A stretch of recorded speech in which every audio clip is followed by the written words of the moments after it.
ఇప్పుడిప్పుడే తెలుస్తుంది కదా ఏళ్ల తరబడి చేసే మోసం. అంటే మీకు ఒక లేటెస్ట్ ఎగ్జాంపుల్ చెప్తాడు. నిన్న జూబ్లీహిల్స్ ఎన్నికల్లో నేను ఒక మాట చెప్పిన, నాకు జూబ్లీహిల్స్ ఎన్నికతో సంబంధం లేదు భయ్ అని చెప్పిన.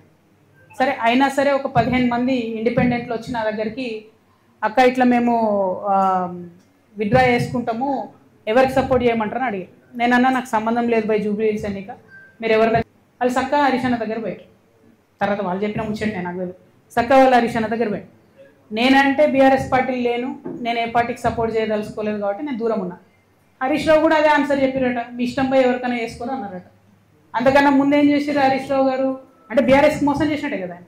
అంతకన్నా ముందేం చేసిరు హరీష్ రావు గారు, ఎలక్షన్ పెట్టక ముందే ఇవోగి పలానా క్యాండిడేట్ని పెడితే మీకు సపోర్ట్ చేస్తా కాంగ్రెస్ కానీ చెప్పపిరట పైకి, వాళ్ళు వద్దన్నారట.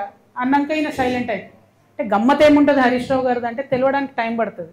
ఎందుకంటే ఇవాళ వారి అన్ఫార్చునేట్ వారి తండ్రి గారు చనిపోయినారు. అయితే వారు లోపల ఉన్నారు ఇంట్లో. అక్కడి నుంచి కూడా ఎలక్షన్ అవుతున్న సమయంలో టెలికాన్ఫరెన్స్లు అవి పెట్టి మాట్లాడారు. అప్పుడు హరీష్ రావు గారి భజన పరులంతా ఏం బిల్డప్ ఇచ్చిరు, హరీష్ అన్న ఇంత కష్టంలో కూడా పార్టీ కోసం నిలబడి టెలికాన్ఫరెన్స్ పెడుతున్నారు అన్నారు.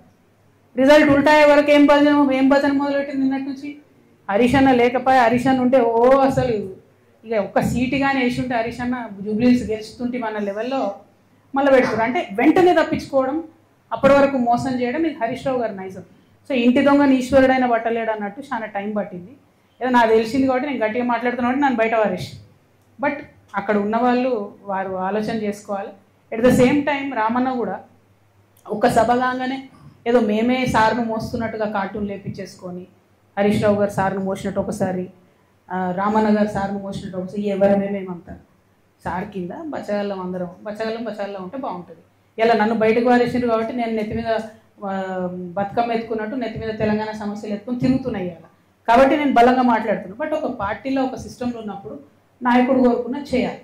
వీరేం చేస్తున్నారు, సభ సక్సెస్ చేయగానే రామన్న నెత్తి మీద సార్ పెద్ద సార్ ఫోటో పెట్టి నేనే మోసినా అని ఆయన వేసుకున్నాడు కార్టూన్. తెల్లారి ఈయనేం చేసిండు, హరీష్ అన్న వి ప్రకాష్ లాంటి వాళ్ళని కొంతమందిని పెట్టుకొని అసలు హరీష్ లేకపోతే కేసీఆరే లేడు, హరీష్ లేకపోతే తెలంగాణ ఉద్యమమే లేదు, ఏంది ఇది అవసరమా? ఇప్పుడు ఇక్కడ పద్మదేవేందర్ రెడ్డి గారు ఉన్నారండి, వీరు 2009లో ఎక్కడున్నారండి? కేసీఆర్ గారి మీద నాకు గుర్తుంది 2 చేతులతోని దుమ్మెత్తి పోసి పార్టీని ఇడిచిపెట్టి వెళ్ళిపోయింది ఆమె టికెట్ ఇవ్వకపోతే. మేడము వెళ్ళిపోయినరా, మళ్ళా జర ఉద్యమం గట్టిగా ఈ సార్ దీక్ష చేయగానే ఎట్లా వచ్చింది వాపస్? ఎవరు సపోర్టు మేడంకి, ఆ దేవేందర్ రెడ్డి అన్నకి? హరీష్ రావు గారు కదా. మరి ఈ జిల్లాలో ఒకే సపోర్ట్ ఉన్నారు, తీసుకొచ్చిరు. ఇక్కడ వింటుంటే అసలు ఎంత ఘోరం అండి వస్తుంటే అవి నాకు కొన్ని చెప్పబుద్ధి అయితే లేదు. ఒక్కొక్క ఉద్యోగం ఇస్తామని 2 లక్షలు తీసుకుంటారా, 3 లక్షలు తీసుకుంటారా? అన్ని మెదకుల పనులు పెండింగ్ ఉంటాయా? మరి అట్లాంటి నాయకుల్ని సపోర్ట్ చేయొచ్చా బీఆర్ఎస్? ఆనాడు ఆ మేడం టీఆర్ఎస్లోకి వెళ్ళి బయటకు పోయి కేసీఆర్ గారి మీద 2 చేతులతో దుమ్మేసిపోతే ఆమెకు సపోర్ట్ చేసింది ఎవరండి? ఆ రోజు ఇటుపక్క పద్మకు ఓడిపోతుంది, అటుపక్క వైపీఆర్ అఫీషియల్ టీఆర్ఎస్ క్యాండిడేట్ ఓడిపోతారు, ఇంకో మనిషి గెలుస్తాడు. హౌ సపోర్ట్ చేయలేదా హరీష్ అన్న? అసలు చేస్తున్నాడు ఆయన. నేనేమంటున్నా అంటే ఫైట్ ఉంటే స్ట్రేట్ ఫైట్ చేయాలి. ఇప్పుడు నన్ను బయట వారేసిరు, నేను సింపుల్గా ఏం చేసిన, సరే పోయి నన్ను బయట వేసిరు, నాకు తెలిసిన కాడికి నేను ప్రజా సమస్యల మీద ఎత్తుకొని తిరుగుతా అంటాను. అట్లా స్ట్రేట్ ఫైట్ చేయాలి. లేదు మోసపూరితమైన ఫైట్ చేస్తారు కాబట్టి నేను ఒకటే అంటున్నా, ఒక పక్క రామన్న సోషల్ మీడియా ట్విట్టర్ ఇడిచిపెట్టి గ్రౌండ్లోకి రావాలి, వస్తే బాగుంటుంది ప్రజలకు. ఇంకో పక్క హరీష్ అన్న మోసం చేయడం బంద్ చేసి నువ్వు కృష్ణునివా నువ్వు అర్జునువా ఏందో డిసైడ్ చేసుకొని ఆ పాత్ర ఏందో స్ట్రేట్ ఫార్వర్డ్ చేయాలి. వీళ్ళు పేరుకు కృష్ణార్జునాలు పెట్టుకుంటారు, ఒకరి మీద ఒకరి బాణం వేసుకుంటే పాపం బలేది ఎవరే, టీఆర్ఎస్ కార్యకర్తలు కదా. ఇప్పుడు నిన్న నిజంగా చెప్తున్నా, నేను వచ్చి మెదక్ జిల్లాలో ఉన్నా అంటే జూబ్లీహిల్స్ ఎన్నికల తర్వాత కొన్ని వేల మంది బీఆర్ఎస్ కార్యకర్తలు, కొన్ని వేల మంది నేను చెప్తున్నా, అక్క మీతో ఉంటాం, మీతో వస్తాం, వీళ్ళు నమ్ముకుంటే ఉండలేరు. నేను కూడా చెప్తున్నా, తమ్ముళ్ళు మీరు వీళ్ళిద్దరు నమ్ముకుంటే వాళ్ళు ఒకరినొకరు బాణాలు వేసుకుంటే సరిపోతుంది. పక్కోని మీద వేయరు, పక్కపాటోని మీద వేయరు, మనోళ్ళనే.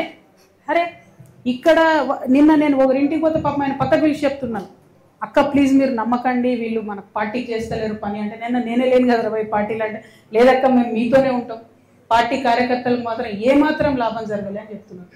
ఎవరండి ఈ జగదీష్ రెడ్డి ఎవరు చెప్పు, ఈ ప్రశాంత్ రెడ్డి ఎవరు చెప్పు, ఈ మదన్ రెడ్డి గారు ఎవరు, నిరంజన్ రెడ్డి గారు ఎవరు, ఏముండే వాళ్ళకు ఇప్పుడు ఎట్లున్నారు వాళ్ళు? కొన్ని కార్యకర్తలు ఉన్నారు, నేనే ఉన్నా, మీరు చూసుకోండి, నా ఆస్తిపాస్తులు లెక్కలు తీసుకోండి. 2014 ముందు ఏది ఉంది అదే ఉంది నా దగ్గర. ఛాలెంజ్ చేసి చెప్తున్నా, 3 ఏళ్ళు ఈడీ సిబిఐ నా ఎంటబడ్డది, కీసం ఎత్తనే మన ఉన్నదా నా దగ్గర అదనంగా? నాలాంటి ఉద్యమకారులు ఇక్కడ 100 మంది ఉన్నారు, దగపడ్డ ఉద్యమకారులు, వీళ్ళకి ఏముందండి?